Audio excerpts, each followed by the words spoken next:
If you're building something, you're going to suffer. And if you don't train your mind to love that suffering, you'll quit.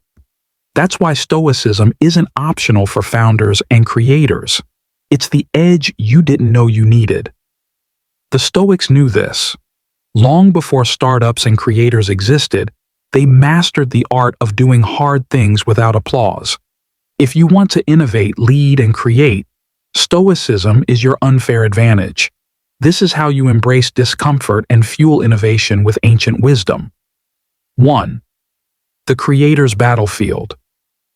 Every founder and creator faces the same internal war: resistance to start, fear of failure, the craving for validation, the pain of showing up every day without results.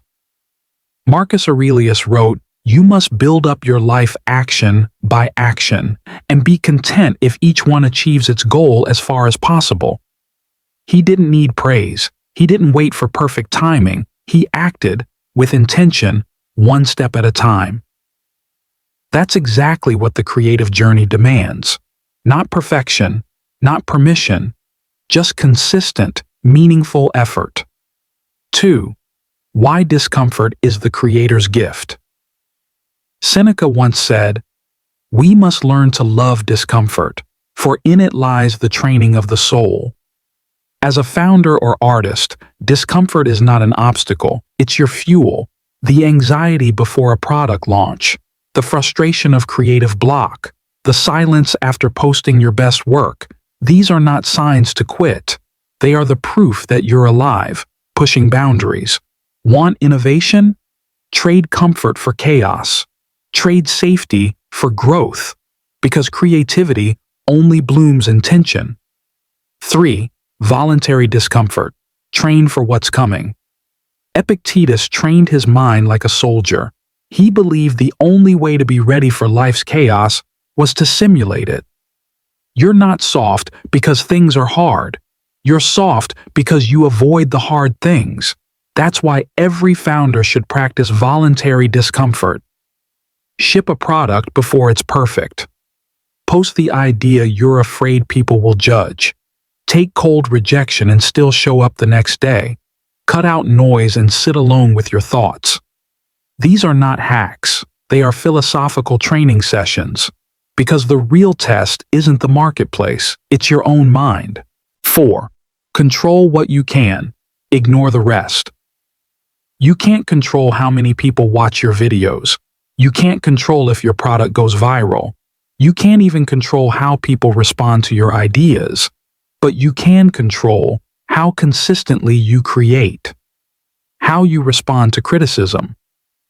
Whether you choose progress over perfection, the Stoics called this the dichotomy of control. Some things are up to us, and some things are not.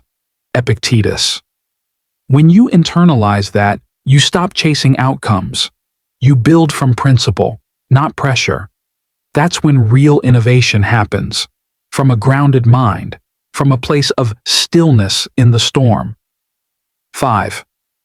Innovation requires inner strength. Building something new is not just a technical challenge, it's a spiritual one, because every bold idea threatens the status quo, and the world will try to drag you back into mediocrity. But Marcus Aurelius reminds us, the impediment to action advances action. What stands in the way becomes the way. Your rejections, failures, sleepless nights, they aren't the enemy. They are the path. The forge that tempers your vision into something unshakable.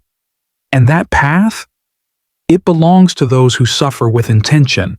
So if you're a founder, a builder, a creator, know this: you don't need motivation.